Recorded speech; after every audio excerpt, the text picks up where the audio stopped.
We're live. Hi, everybody. Happy Friday. It's Chris.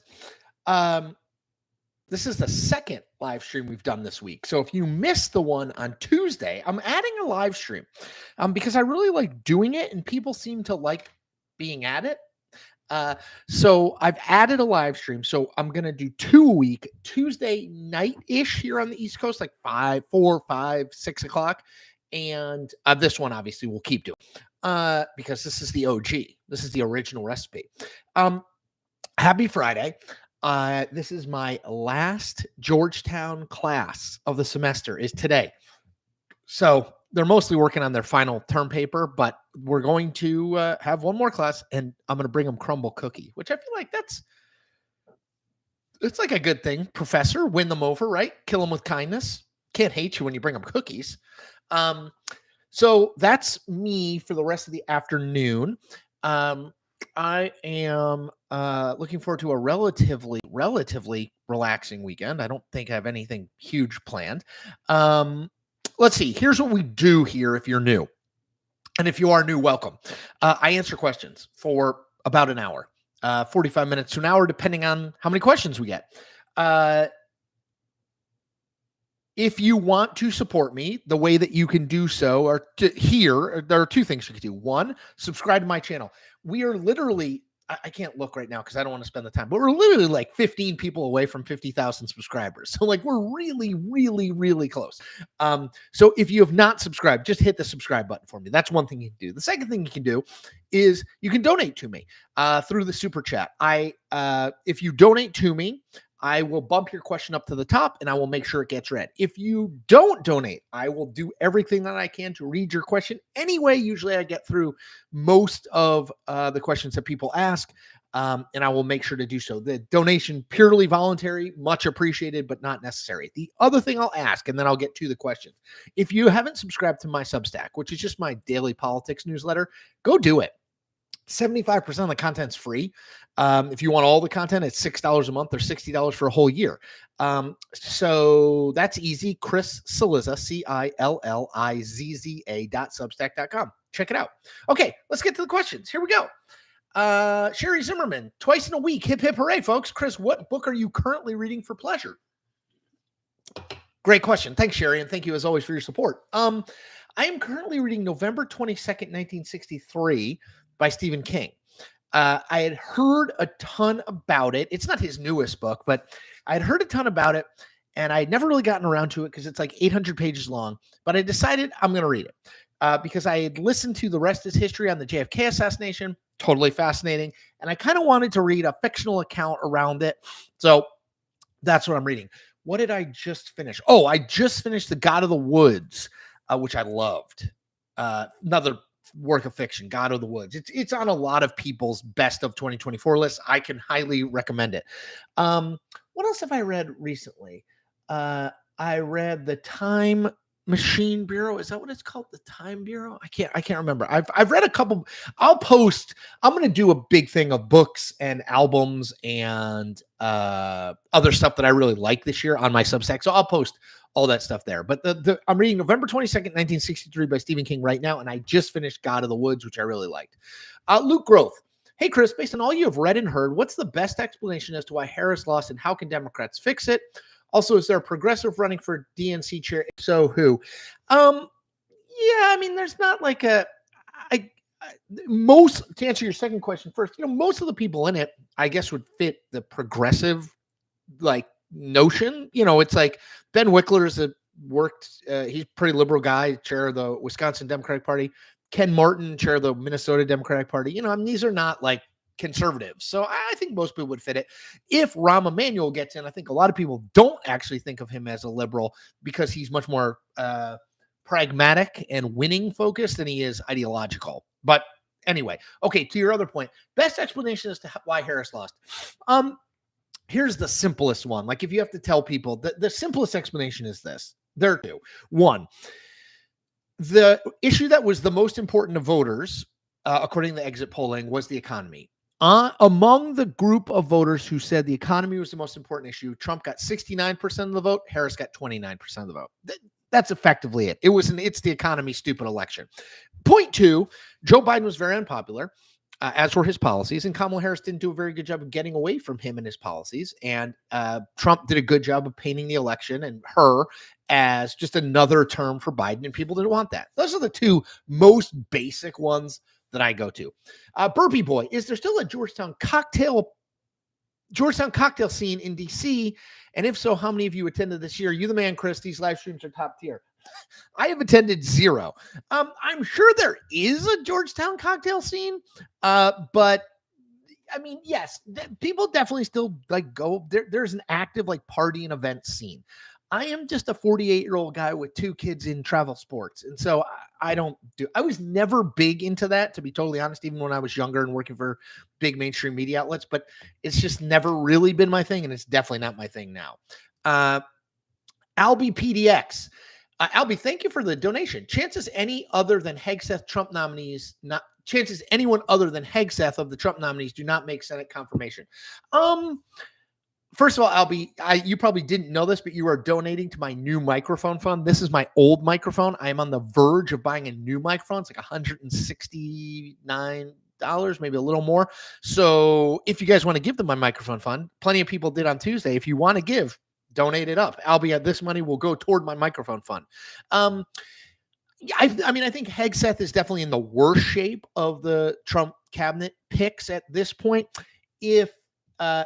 I don't think he will make it. I mean, I guess he could, but I just don't see the votes there. I don't know if you followed this, but Joni Ernst, who is a military vet, who is a sexual assault survivor, who met with Hegseth yesterday and essentially said Wednesday and essentially said, yeah, still not totally sure about him. That's a problem. I just don't see Hegseth getting 50 Republican Senate votes, and he's not going to, I don't think, push it all the way out to the vote. I think he would drop out before that if he didn't think he had the votes.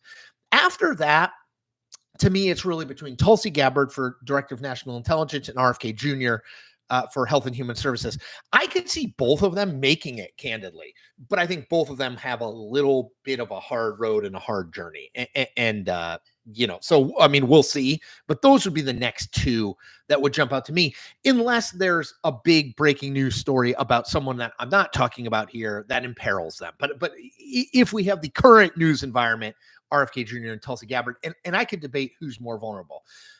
Jorg Simon. Jorg, thank you for and I hope, or it's George, I don't know. Thank you for the donation. The microphone fund thanks you. This microphone hopefully will be gone by next week, next live stream on Tuesday. Question, Chris, what are the legacies of President Obama and President Biden in 1 or 2 sentences for each? Both administrations lost to Trump in a way. I mean, I think Obama's legacy is first Black president ever elected. I mean, huge. Guy who created a new Democratic coalition in that he united affluent whites and African Americans and Latinos. Now, that coalition hasn't held, but I think that's it. Biden beat Trump the first time, governed out of COVID, pardoned his son, stayed in the race too long, and was too old and shouldn't have run. Much more mixed. Paul Robinson. Dude, Paul, you are the man. That is an incredibly kind donation. Paul says, quit stalling, get the mic. I will buy the mic this weekend. Thanks in large part to you. Thank you, Paul, for your huge generosity. That is incredibly appreciated. Everyone give Paul some love. Thank you, Paul. I will get the microphone. I've bothered you into making a big donation. Thank you, Paul. And Paul, you don't even have a question. If you have a question, tell me and I'll ask it. Okay, I'll answer it. Tabby D, Paul, thank you again. The generosity of people is always really meaningful. So thank you. That's really kind of you. What I always say to people, let me just do a quick thing on this. What I always say to people is, people say, why are you asking for money? Because that's how I'm able to do this. This is my job. I said to somebody this week, there's no printing press in the money printing press in my basement or a money tree outside growing in my house. This is how I do it. I make content. That's what I do. So I need more subscribers, more donations, always to Substack and to YouTube. So Paul, thank you. That's incredibly generous. Okay. Tabby D. What can retiring Senator Mitt Romney do next to help our country when he no longer has an elected position? It seems he still has a lot to offer, and it's sad he's leaving after only 1 term. I mean, Mitt Romney is, this is my favorite game. How old is politician? I'm going to say Mitt Romney is 73 3. Oh my gosh, he's 77. So I don't know how much, he's 77. I don't know how much more he's going to do. I mean, I think he will continue to be an advocate for sort of the anti-Trump position within the party. And that the Republican Party has to be more than just Trump. But in terms of he's 77. I can't imagine he's going to do that much more. I think he wants to kind of live out his days and be wealthy and hang out with his grandkids. But I think he'll be a voice, but not that huge of one. Tommy Farrell, what do you make of the morning joke David from Kerfuffle? I feel like his joke was no big deal, and neither was Mika Brzezinski's disclaimer against it. So I'm pretty sure what happened, right? So From makes a joke about he must have been really drunk if he was too drunk for the Fox News audience or something about Pete Hegseth. And then Mika comes on after that segment and says, we apologize, that joke was inappropriate. From writes this long thing. Then Scarborough goes back in response. I mean, I just don't think regular people care at all. I know that media types care. I read those stories, but I don't think it matters. I think they're fighting over an increasingly small audience of people. I don't know. To me, this is the future. This kind of communication, the videos I'm making, the stuff I'm writing, the live streams, that's the future to me. Cable TV, it's they have these fights, and I just what are we fighting over? Ugh, it's depressing. Justin Ziegler, Justin, you rock. Justin with a donation to the microphone fund. Thank you so much. Justin says, now that the last House race was called, 2024 seems less like a mandate given close races and only a 220-215 Republican majority. Does this open the door for Democrats in 2026 and 2028? What do Republicans do? So I think at the presidential level, there was it's not a mandate, but to me, it was a clear and across the board victory. Trump won every single swing state. Trump won the popular vote. Trump overperformed drastically in a lot of these places like Illinois and New Jersey and even California. But down, look, Republicans won 4 Senate seats, right? They won in the 3 they should have, West Virginia, Montana, Ohio, and they won Pennsylvania, which was basically a toss-up. Now, I know they lost 4 Senate seats, Nevada, Arizona, Wisconsin, and Michigan, that they potentially could have won, but they still won 4 and they carried the majority. And then they kept the majority in the House, although you're right, they lost a seat overall, and they have obviously 220, 215. It's a tiny majority. I don't think it's a mandate, but I also think these people are saying there's nothing to be learned here. Donald Trump didn't do anything special. He kind of did. I think absolutely the House is in play in 2026. Is the Senate in play? So for the Senate to be in play, Democrats would have to be able to pick up 4 seats. And man, I do not. And lose none. I do not see that. Maine, sure. North Carolina, sure. Especially because I just saw a quote from Roy Cooper, the popular outgoing Democratic governor, saying, yes, I might run for Senate. Yeah, if they get him, now we're talking. But 4 without losing any, given that Georgia is up, Michigan is up on the Democratic side, I don't know. And I'm always skeptical about beating Susan Collins, to be totally honest. Phil Reinhart. Phil, thank you so much for your donation. That is incredibly kind. In regards to Chuck Todd and other suspected Trump-only voters, doesn't it now look like Trump has a hidden army of personal support and might have outperformed a hypothetical Haley or DeSantis candidacy? Really good question, because as I've said many times that I thought Trump was the weakest general election nominee for Republicans.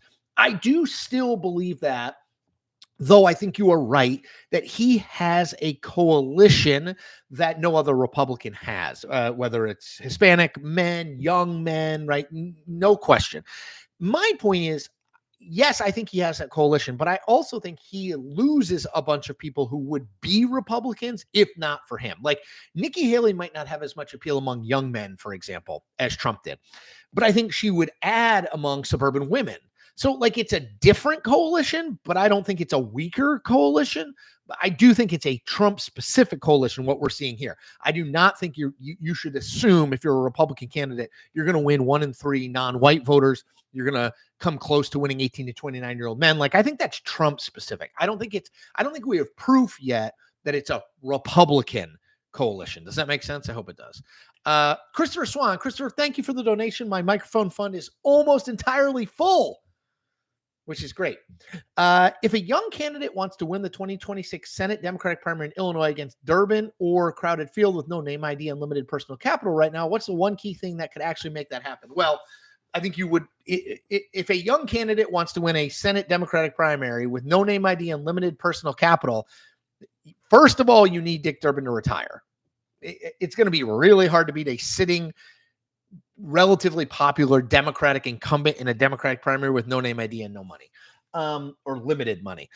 So if that happens, you have to get as much free media as you can, as much earned media as you can, as much attention as you can. Raise money in small increments and build momentum behind that. But it's hard. I mean, no name ID and no money is always a problem in politics, but especially in a big state like Illinois, a big expensive state to advertise in like Illinois, I always say you have a much better chance of like being unknown in Montana because it's not that expensive to get known. It's hard, but it's not that expensive. It's hard because people live all over the place, but it's not that expensive. Whereas like Illinois is really, really tough. Good question though.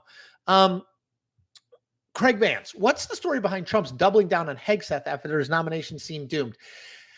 Yeah, I thought that was interesting too. So Vance and Trump came out and said we're supportive of Hegseth. I don't know. I think this is kind of like they're trying to give it the old college try. Like, okay, well, maybe if Trump says he's for Hegseth publicly, and maybe if Vance says he's for Hegseth publicly, that might change things a little bit. And so I think they want to see like, okay, does that move the needle?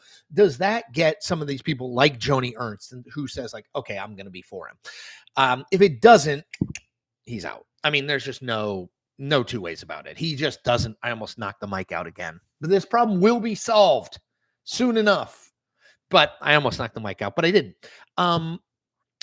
So I think that's what this is. I think this is kind of a last gasp. Like, okay, let's try this. If this doesn't work, he's got to go. I still don't think Hegseth makes it.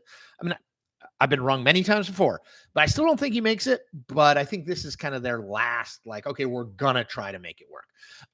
Brad David. Brad, thank you for the donation. Brad says, do you think Bill Cassidy could lose a primary in 2026 because he voted to impeach Trump? So, Brad, let me recommend my Substack. I know I promoted a lot, but my Substack, I wrote about this last night. You can read it for free. So chriscillizza.substack.com. I wrote about the Bill Cassidy, John Fleming primary that's coming in Louisiana. So for people who don't know, Bill Cassidy was one of 7 Republican senators who voted to convict Trump on the impeachment charges after January 6th. 4 of them are gone. So let me see if I can remember. Pat Toomey from Pennsylvania retired in 2022. Richard Burr from North Carolina retired in 2022. Ben Sass from Nebraska resigned to take the University of Florida president job in 2023, and Mitt Romney retired this year, 2024. So there's 3 left. Cassidy in Louisiana, Susan Collins in Maine, Lisa Murkowski in Alaska. Now, Collins and Murkowski are like very well-known moderates. Cassidy less so, and he also represents a really Republican state. So John Fleming is a guy who used to be a member of Congress. In fact, he and Cassidy used to be in the House together, who is now the state treasurer in Louisiana, who is announced he is running against Cassidy in 2026. Yes, it's like a year and a half in advance, but he announced yesterday.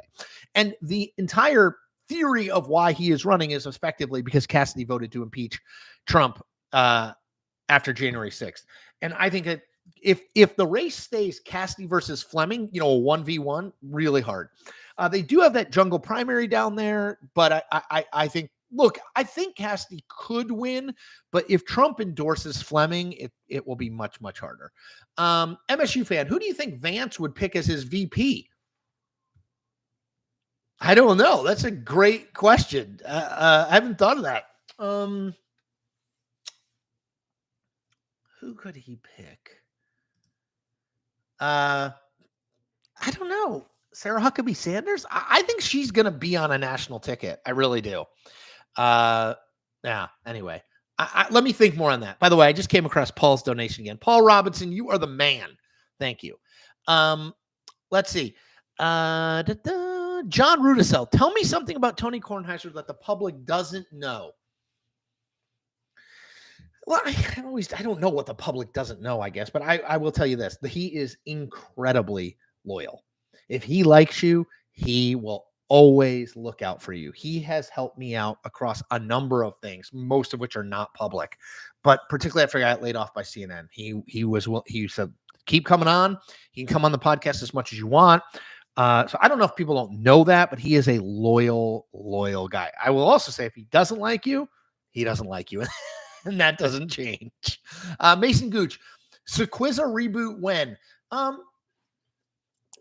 I do want to do a trivia show. So for people who don't know, I used to do a trivia podcast, political podcast called Cillizza when I worked at the Washington Post way back when.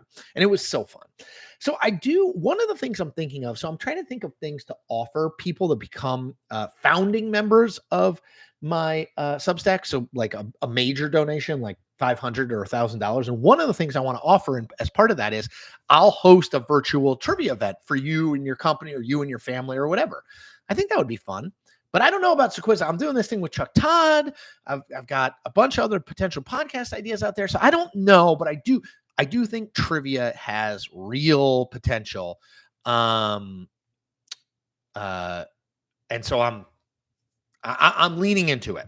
MSU fan, how come you seem more fair on your YouTube channel than you did on CNN? You attack Trump more on CNN. Not purposeful.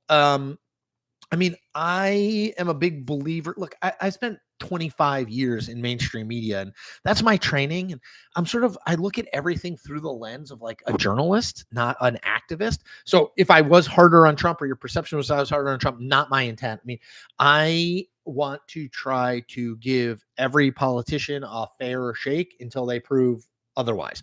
Do I think Donald Trump is a bully? I do. Do I think he lies a lot? I absolutely do.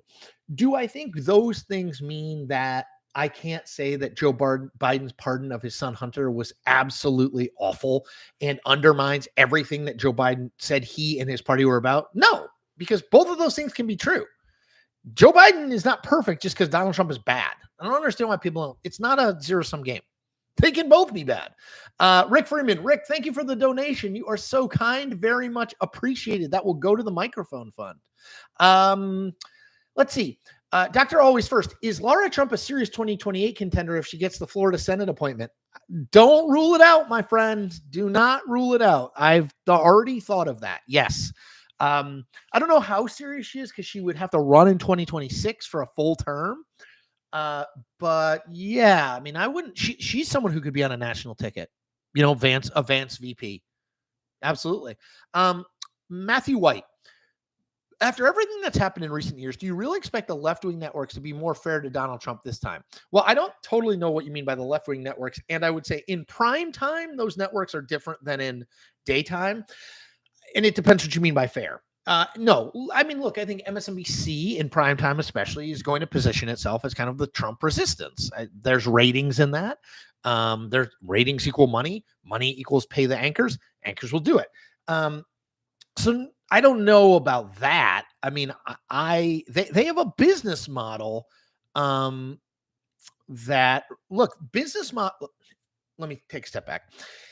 The quickest way for me to grow this YouTube channel or my Substack would be to be all anti-Trump, as aggressively anti-Trump as I can, or aggressively as pro-Trump as I could. That's the easiest way. Like, that's how it could get done. I would make more money. I would get more subscribers on Substack and on YouTube. So that's also true with TV. The more partisan and predictably partisan you are, the more the people who agree with you watch it because they know what they're getting. They know they're going to be thrown red meat. They know that they're going to be told that their thoughts are right. So there's a financial incentive to all of this. Now, I didn't go that route. Again, that's not who I am. The Substack, if you read it, I try to be even-handed. I'm praiseworthy or critical of both parties, not dependent on their candidates or what they say. It's more about like what I think in each situation. Same thing here. But again, the financial imperatives are all weighted toward partisanship. Let's see. Phil Reinhart, you often praise Obama's political skill. What was that skill exactly? Incredibly gifted speaker, charismatic in person as well.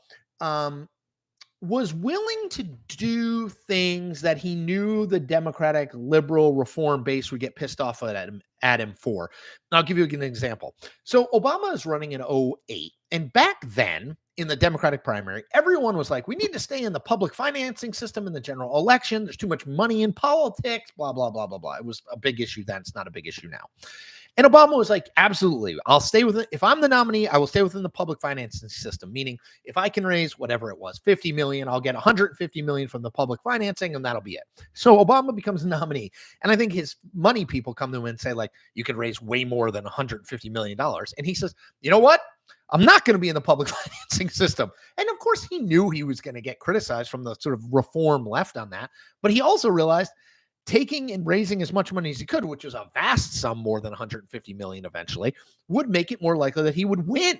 And if he won, he could do and govern the way that he wanted. So I think that pragmatism too, and a willingness to kind of not be afraid is also really, really valuable for him. Paul Olson, since I'm something of a newcomer, Chris, are you teaching a course in journalism, politics, or some blend? So it is journalism, but I'm teaching campaign journalism at Georgetown, my alma mater, to undergrads. So I've been doing it this whole semester. Last year at this time in the fall, I taught at the Syracuse University Journalism School, and that was just a class on sort of political journalism more generally. This one, because it's it's the fall of a presidential year, it was campaign journalism. So this is the last class. I don't know. I think I did okay. I felt better this time around than I did last time in terms of like, am I giving the kids like something that's like a good take home? Hey, Glamazon. Chris, I would like to know, as a non-American who doesn't understand a lot about U.S. politics, why does the U.S. seem hesitant to elect a woman? I mean, that's a great question. You could know a ton about American politics, and I'm not sure I'd have a good answer for you there. I don't know. I mean, I think it is impossible to ignore that there are 45 people who have been elected president of the United States since our founding. 45 of them are men, and 44 of them are white men. So there's obviously something there. I don't know. I do a mailbag post over at my Substack. I just answer people. It's like this, but written, answer people's questions. And somebody said, is it more likely that Republicans will elect, that a Republican woman will be elected president before a Democratic woman? And I was just thinking back, like Margaret Thatcher, conservative, elected. Angela Merkel, center right, elected. So maybe it's that it's kind of like you need to be sort of on the ideological right in order to win as a woman. I don't. Sorry, just banged my microphone again. I don't totally know, but it's a really good question. Mike Witt, not that Mike Witt, though you did a great job pitching for the Angels. Hey, Chris, I go back and forth about 2028, but as a Dem, I would love a Bashir Warnock ticket versus Vance. How does the Georgetown basketball team look? Georgetown basketball, 7-1. Now, we've only played one good team, really, which was Notre Dame, and they crushed us by 21 at home. That we play at West Virginia tonight, Friday night. That'll be a good test. I mean, West Virginia's not amazing, but it's a big conference school and all that sort of stuff. So we'll see. Bashir Warnock, I don't think Andy Bashir can get the Democratic nomination. Not because he's not a good candidate, not because he can't win, not because he might not be the best nominee, but because he's probably too moderate to win. Now, Warnock Bashir, that could be interesting. I actually think Raphael Warnock might be I think he's a really good dark horse. If you're looking for not the Gavin Newsom, Gretchen Whitmer, Pete Buttigieg, Josh Shapiro's of the world, Raphael Warnock, for people who don't know, senator from Georgia, elected in 2021. I'd keep an eye on him. I think he's got real ability. Yeah. And Mike, thank you for your donation. Very much appreciated. Justin Ziegler, think Oregon wins their first Big Ten championship. I'm going to go with Georgia. Excuse me. Yes. Sorry. I thought you meant national championship. I still think Georgia is going to win the national championship. I'm sticking with that. But I do think Oregon beats Penn State this weekend. Yes. Adam Hartman, do you follow football? Who's your team? So I do. So in college, I'm a Texas A&M fan because my wife's entire family are A&M people. And so I'm sort of married into that. Tough weekend for us last weekend. And then at the pro level, not as much. I mean, I still watch games and stuff, but I grew up a Giants fan and I still kind of root for the Giants. So that's really hard right now and has been for the last couple of years, particularly once they got rid of Saquon. So, I mean, I follow sports. I follow football. I guess I would say I root for those teams, but yeah. Lil Robot, could someone run third party in 2028 and get 5%? They would then qualify for tens of millions in matching funds in 2032. Could Stephen A. Smith do it? Mark Cuban, some disgruntled politician? Sure. I mean, I think it could happen. Actually, you know what? That reminds me. Mike Duggan, this is an interesting story. Mike Duggan is the mayor of Detroit. He was elected and has been a Democrat his whole life. He announced for governor, he's going to run for governor in 2026 as an independent, which I think is really interesting. My view, I'm right about that. That's why I wrote it down. See, look, Mike Duggan, independent. My basic theory of third parties is they do it wrong. They always start at the presidential level, which is the hardest one, rather than start smaller. House, Senate is hard. Governor is a little more doable, but start there. Get a few independent governors, and then maybe you can build into a party. So I just think they do it top down rather than bottom up, and I think bottom up makes sense. And I think the Mike Duggan thing is really interesting. James G. Hall, what's your prediction for the Virginia gubernatorial election next year if that hasn't been asked yet? I think Winsome Sears is running as Youngkin is term limited. Wonder who Dems will nominate. So, yes, here's what's interesting. We already know what the race is. So, Jason Miyares, who is the Republican Attorney General in Virginia, I thought we were going to get a primary between the Lieutenant Governor, Winsome Sears, and the Attorney General, Jason Miyares. Miyares backed out. He's going to run for Attorney General again because Attorney Generals, unlike governors in Virginia, are not term limited to one term. Virginia governor is term limited to one term. It's so stupid. It's the only state in the country. Anyway, so Winsome Sears will be the Republican nominee, and Abigail Spanberger, who was a member of Congress who retired to focus on running for governor, will be the Democratic nominee. Very good race. I would give Spanberger a small edge right now, depending on what the national political environment looks like. But I think, I would give Spanberger a little edge. Fox Base Alpha. Chris, last night about a dozen Christmas carolers came to my door. That sounds amazing. They sang beautifully. Instead of tipping them a few bucks or treating them some homemade cookies and cocoa, I rewarded them by telling them about your channel. Is that the true spirit of the holidays, and did your subscribers grow a little? Well done. That is the true spirit of the holidays. That is exactly what we're talking about. I mean, those kids must have been thrilled to know about this. Anyway, thank you for spreading the word. Mr. Jewel, I think 2028 needs to be Warnock and Whitmer, or Warnock and the congressman that tried to primary Biden and everyone shut him out. Thoughts? So you're talking about Dean Phillips from Minnesota there, the congressman who tried to primary Biden and everyone shut him out. Warnock Whitmer is very intriguing. Very intriguing. Yes. C. Romero, hey, Chris, could you do a video going into Stephen Miller's policies and how that will affect naturalized citizens? Sure, I can do that. Let me put a note. I can do a sort of Stephen Miller profile, maybe. Maybe it's worth doing profiles of someone like the Trump Inner Circle people, like video profiles of the Trump Inner Circle people. Like, here's what you need to know. Here's what they've said. Here's what they're in charge of. Would people be interested in that? Let me know. Paul Olson, the mic is the one that was liberated from CNN, right? That is correct. So for people who don't know, they sent me this mic to do stuff CNN sent me this mic to do stuff at home during COVID. Then in 2022, they let me go and I kept the mic. H, any chance RFK will be out before the end of the year? Sure. I mean, there's a chance. I don't know. I don't know is the short answer. Like, yes. I mean, I think there's enough in his background that could be problematic. Will it be? I don't totally know. Buzz Radio, great channel. Thank you. You said you like Wilco and Uncle Tupelo, Sun Volt 2. Yes. Their 1995 debut album, Trace, is amazing. Yes. I also really like, so that's Jay Farrar. So for people who don't know, Uncle Tupelo was Jeff Tweedy. I mean, there are other people in it, but the two main songwriters and singers were Jeff Tweedy, who went on to form Wilco, and Jay Farrar, who went on to form Sun Volt. I love White Swing Tremolo. Trace is amazing. I like Jay Farrar stuff in general.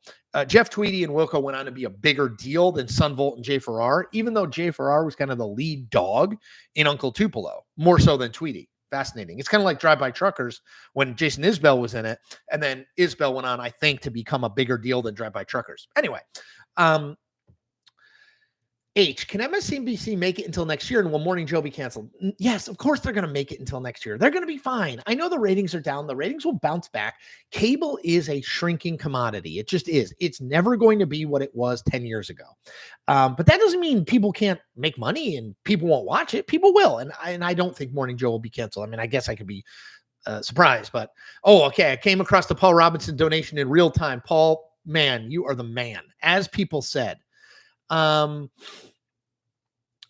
You snooze, you news. What is Rahm Emanuel trying to do by getting back in the news? Well, I think Rahm Emanuel wants to be president, and I think he'll probably run in 2028.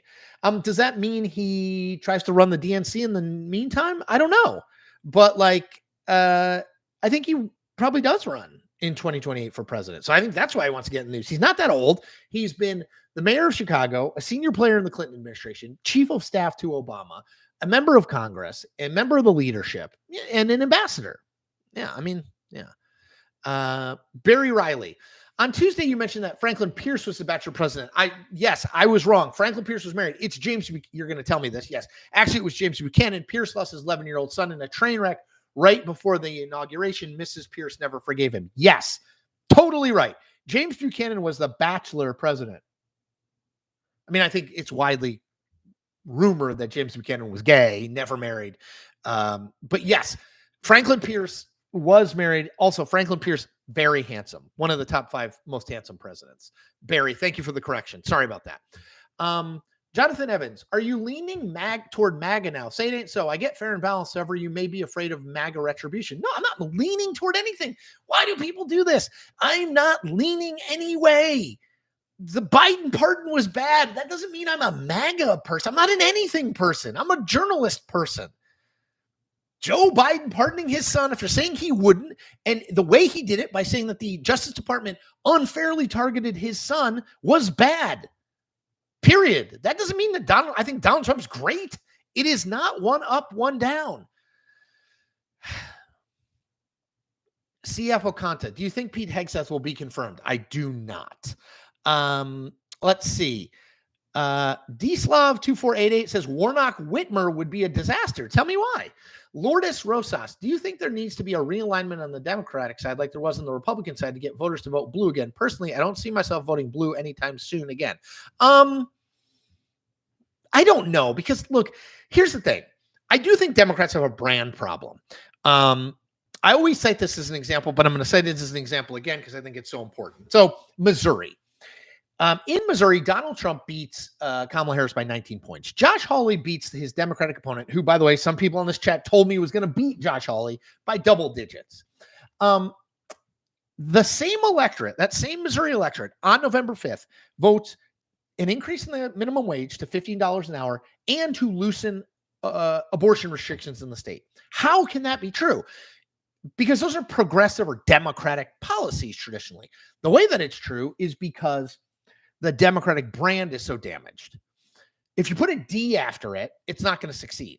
And I think that's a problem. Now, does that mean that Democrats can't have a good 2026 and retake the House and maybe I can't see this, but maybe make a run at retaking the Senate? Sure. Because, politics goes back and forth, right? And I think what we've seen in the last decade or so is that voters don't tend to like the people in power. So they switch to the other people. Then they switch back. So, I think Democrats have a bit of a brand issue, but I also understand that 2026 could be good for them. Nathan Baker, more people need to hit the like button. Yes, more people need to hit the like button. Mad Jesus, if Dems just hand over the keys, Americans will need to vote for someone else, someone who will provide protection and security. Fair enough. KM, Chris, what's your prediction? Will Ryan Day lose his job? Man, that is tough.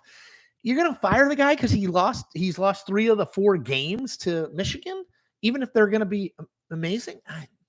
Mike, thank you for your donation. Do you think JFK Jr. would have gotten into politics like RFK Jr.? And what do you think RFK and JFK would have thought of Jr. endorsing Trump? Oh, man. Wow. The Kennedys were political. They understood making political moves, but man, I think they would be stunned at RFK Jr. endorsing someone like Donald Trump. Do I think John Jr. would have gotten into politics? Yes, absolutely. if he hadn't passed. Adam Hartman, Chris is raking in the money today. Damn. It's the microphone. And people are so sick of this microphone. They just want another microphone. I am going to buy one, Adam. Tanner Wilson, what are you watching for in the European World Cup qualifying draw next Friday?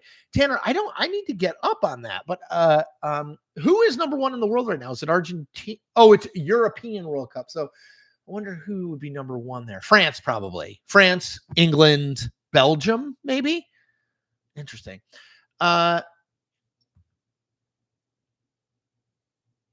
Let's see. Hold on. I'm just scrolling through. Robert New York. Chris, you said Pete will not get approved, just like you said Harris will win. I did not say that, Robert. On this live stream, I repeatedly said I would put Trump ahead by a fingernail on my pinky. Now, I didn't say Trump was going to sweep all the swing states, but I did. I never said I thought Kamala Harris was going to win. At most, the thing I ever said was I think it's really, really close and either one could win. But when I was super, super pressed, I said Trump. But yeah, Dwight Baldwin. Dwight, thank you for the donation. Can Dem presidential candidate win the primary if they denounce left-wing identity politics? Ooh, that's a really good question. I don't know. I don't know right now. That is an open question, I think. I think it would be good for them to have a moment in which they denounce some sort of Latinx and defund the police and all those sorts of things. I don't know if you can win the nomination by doing that, but I think someone in the party should do it. Oh, Mike Witt. Mike, I'm sorry, I missed this. Mike says, I'd love to see AOC run for a Senate seat in New York. Yeah. So when is Schumer? So Gillibrand is gonna be there. Chuck Schumer 2026. Is he up in? I think he is not up until 2028, I think. So I would say if Schumer retires in 2028, I think AOC would go for that. And I think she might be the favorite. Hey, relax, Jack. Hope you get to 50,000 subs soon, Chris. Me too. I mean, we are like right there. Let's see. Matt Miller. Matt, I didn't specifically skip your question. Send me it again. Rick, I certainly do it on purpose. Let me scroll up.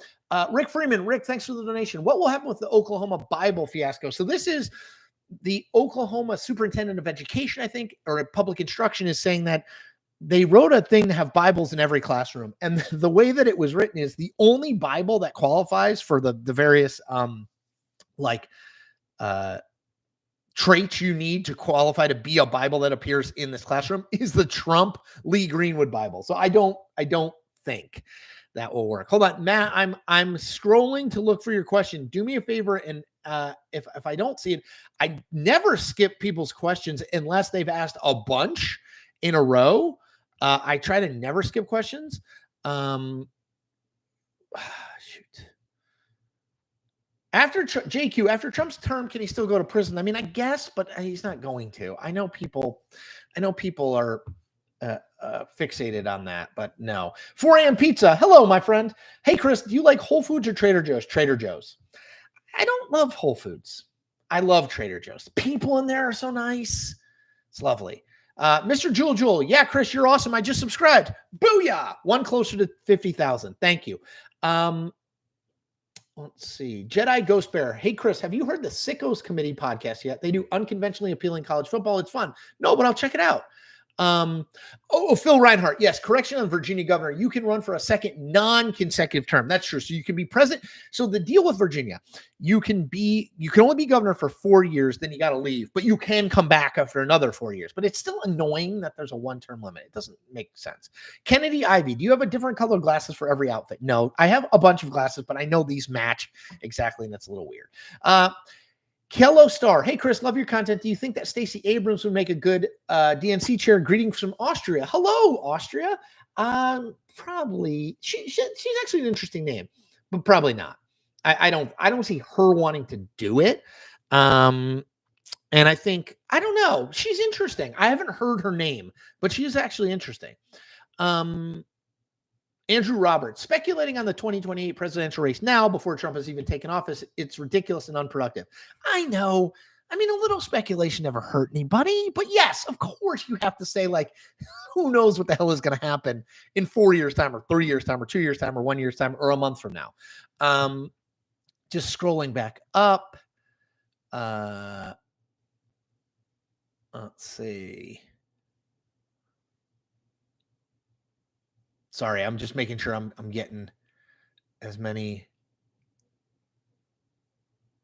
Mark W. Chris, when are you going to host your first event? I need to get tickets. What kind of event? I mean, I'm happy to host one. Michael Stravelli, do scandals matter anymore? Not when it comes to Trump. I mean, that seems to be clear. I do think it mattered some in Matt Gaetz. I think it matters some. I mean, if Hegseth is forced to kind of like back away, it can matter there. So, yeah, I mean, I think that it can matter. Does it matter as much? No. It does not. We are sort of inured to that. Dwight Baldwin, would love to see you do a guest spot on Two Way with Mark Halpern. I'd be happy to do that. Let's see. Oh, you know what? The other questions I don't read are people who just like call politicians names. Walter Emmon. Walter, thank you for the donation. Do you think Trump generates any ill will with these nominations? Pete had a cushy gig, and now that's probably gone. Not rewarding Rick Grinnell types either. I don't think so. I mean, I focus a lot on these cabinet picks. It means a lot to the individual who's nominated or who doesn't make it. But like, I don't think it fundamentally alters how people broadly perceive of Trump, even within the Republican Party. I mean, he nominated Pete Hegseth. Like, if Pete Hegseth can't get confirmed, that's not really Donald. I mean, it is Donald Trump's fault at some level because he thought he could, even though there was a lot of writing on the wall that suggested he might not be able to. But like, I'm not sure it really hurts him all that much. Mike Witt, favorite book on your bookshelf behind you? All right, Mike, let me look. You mean other than mine? Power Players, Sports Politics, and the American Presidency. Pick it up at your local bookseller, including Amazon.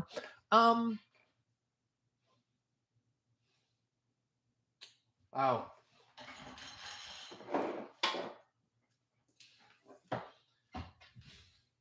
So this is, I think, book 2. Yeah, this is book 2 of the Civil War trilogy by Shelby Foote. These books are incredible. The first one is Fort Sumter to Perryville. This is Fredericksburg to Meridian. And the last one is Red River to Appomattox. I mean, it's a lot, obviously. But I love these books. I mean, this is Shelby Foote. This is an accomplishment beyond accomplishments. I don't know if it's my favorite, but man, it's so good. Okay. Let's see.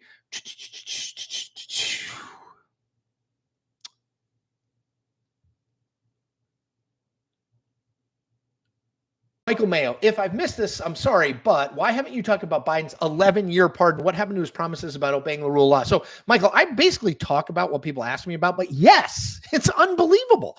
Like, the fact that he pardoned him is one thing, and I think bad, particularly because he said he wouldn't and because he attacked the Justice Department. But yes, he gave his kid effectively an 11-year get out of jail free card. He pardoned him not just for the things he'd been convicted of or charged of in the past. He gave him a pardon for anything that he did in that period of time that he could be charged with. The most sweeping pardon since Gerald Ford pardoned Nixon. I don't see how people defend it. Yes, I'm a dad. If my kids got in trouble, I would do everything and anything to help them. But I am not the president of the United States. And when you become president of the United States, you have to give up a level of your personal life. You just do, because you get so much. And I screwed this up. I said it was Batman in one of my videos. It's Spider-Man, to whom much is given, much is expected. That's the presidency. And there are things that you don't get to keep. And doing things just because it's for your kid is one of them. Mad Jesus says, subscribe early, subscribe often. Yes, do both of those things to this channel. Mark W says, Trump is never going to jail. I agree. Stan Kun, what will Biden's legacy be in 5 years, 10, 20?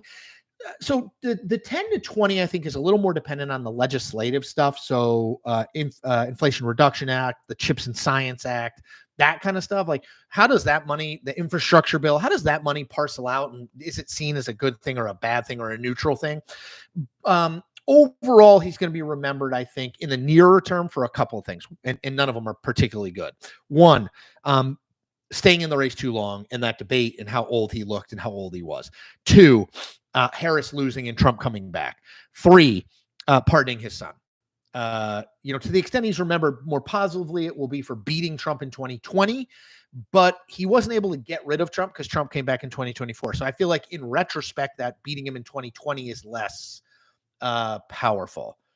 Andy Smith, Chris, what's wrong with the Wizards? Nothing. They're doing exactly what they plan to do, which is lose a lot to get more talent, more lottery picks, Cooper Flag. That's what it's hard to watch, but that's what they're doing. Let's see. Hold on. I'm just scrolling. There's been a lot here, a lot of back and forth.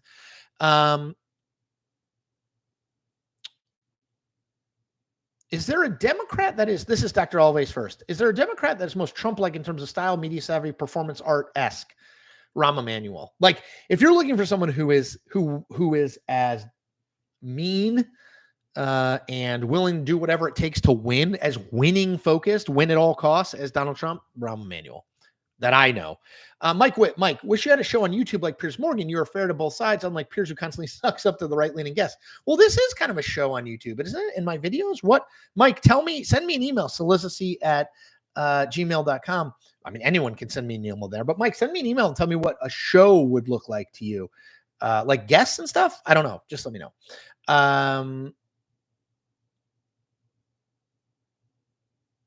Matthew McCune. Hey, Chris, really enjoy your shows. I wonder if the value of mercy built into the pardon power is worth the risks of corruption that it also creates. What do you think? I mean, look, I get it. I am not saying that if you did something wrong, you should be punished for that the whole rest of your life. I think you should be punished, but not the whole rest of your life. And that you can move on and do good things, and that society can bring you in. I think the issue is when you start getting into family stuff. When Donald Trump pardons Charles Kushner, not to mention makes him the ambassador to France. When Joe Biden pardons his son, I just doesn't feel right to me. It just doesn't. Paul Olson says that's thick enough to be a Stephen King and James Michener length. Yes. I'm telling you, this book is amazing. These books are amazing. The level of detail, and I've read them all. I'm actually probably going to start rereading them, but it's a lot. I mean, I grant. One thing I found interesting, I don't know if people do this, but one thing I found is I mostly read on Kindle now, and the length of books doesn't bother me as much. Not only because I don't have to tote it around, but I'm not paying attention as much to what page I'm on. I'm just kind of hitting next, and I get through long books faster. I know, it's kind of weird. Sherry Zimmerman, Chris, book suggestion. Kirsten Hanna's The Women is a must. I've heard it's really, really good. I will absolutely check it out. Thanks, Sherry. Hold on, a couple more. Dr. Always First, I think it would be cool if you did some videos with interviewing guests, friends of yours from the field, politicians, pundits, etc. Yeah, I'm going to do more of that. Not just me. I get that. I'm working on it. Is the short answer. I'm working on it. And I'll keep at it. Nils Lindenblad, when do you have time to read? I mean, I try to work. I read every night before bed. Usually I fall asleep, but I read every night before bed, and I try to work in some throughout the day. I do a lot of listening to podcasts, not as much. I don't listen to books on tape as much because I wind up being I get distracted and I forget where I am. Rusty, thank you for the donation, Rusty. I read how much you gave. Do you think once Trump is completely out of the picture, we return to normal politics, or is this style here to stay? I think this style is here to stay. Yeah, I think it's here to stay. I really do. Yeah, I mean, I guess we could. I think the pendulum will eventually swing. I just don't think it'll swing anytime soon. Mike Witt, what did you think of War Games, Chris? The movie? It's amazing. I want to play a game, right? That's War Games. Side King, Wilbur Mills, Gary Hart, Al Franken. They must look wistfully on the modern take on morality. I totally agree. These people who got run out for having an affair, I mean, that is not a thing anymore. Yeah. Mark Huff, would the U.S. be better changing to a parliamentary system similar to Ireland? It's the party that needs to win, not the man-woman. Yeah, I don't think we're ever going to do that because we're so personality focused in this country. But yeah, like you vote for a party. I mean, in a lot of ways, that's kind of what we have down ballot now. People just vote for the party. They don't vote for the person. Like John Tester loses overwhelmingly in Montana, not because he's a bad candidate. I think he's a good candidate and a pretty good fit for the state, but because he's a Democrat in a Republican state. People are just voting for the party. I don't think we would ever do that, even though I do think we are, particularly below the presidential level, we are basically a parliamentary system. Oh, Mike, the WWE show last week, War Games. I didn't watch it. So there are two very big regrets for me for this past year. All right, I'm going to tell you both. I mean, they're not big regrets, but there's two. And if you guys have suggestions on how to get back into this, tell me. One is I've not gotten back into modern pro wrestling as much as I would like. I watch plenty of old matches on YouTube, you know, Snuka, Hitman Hart, Hogan, although his matches stink. So I do, but I'm not into the new stuff. Is there a way that I can get quickly read in on the new stuff so that I don't feel like I'm clueless when I'm watching it? That's one. Two, my other big regret is I think I've said this before, but I really want to play the new Legend of Zelda games, Breath of the Wild and Tears of the Kingdom, I think. I really want to play those. We have a Switch. We have them. I haven't played them. Do you guys have suggestions on like how to help me start? If you do, throw it in there or cillizzac@gmail.com. Like, how do I start? The problem is I do Breath of the Wild a little bit. I get to the plateau. I get the hand glider thing. And then I kind of... So if you have ideas on how to get back into pro wrestling or how to get into the Zelda games, tell me, because those are two things I really want to do. Justin D. Should analyze Trump and his victory through the lens of a wrestling fan. Looking at his presidency, January 6th, and the aftermath in terms of heel and face turns is a very interesting analysis. I totally agree. I think pro wrestling explains so much about Trump. I was talking about this the other day with someone. I'm going to write more about that. Yes. Tanner Wilson, for me personally, 2024 was awful. Got hit by a car and seriously injured. Ugh. Spent much of the year in physical therapy and recovering from it. It's only been very recently that things are starting to, I hope you mean look up. So I hope that is true. Yes. Michael Mayo, you're smart, quick, chatty, and open to opposing viewpoints. You could be the left's Joe Rogan or Greg Gutfeld. Well, I don't want to be the left's anyone. I want to just be me. Anyway. All right. Oh, BT, thank you for your donation. And BT says, why hasn't everyone thumbs up this video? Yes, come on, thumbs it up, people. Thumbs it up. Let's see. Okay, I think that's it. Let me end there because I've got to eat and then I've got to get to class. So thank you all, everyone who supported me, especially you, Paul. Incredibly kind.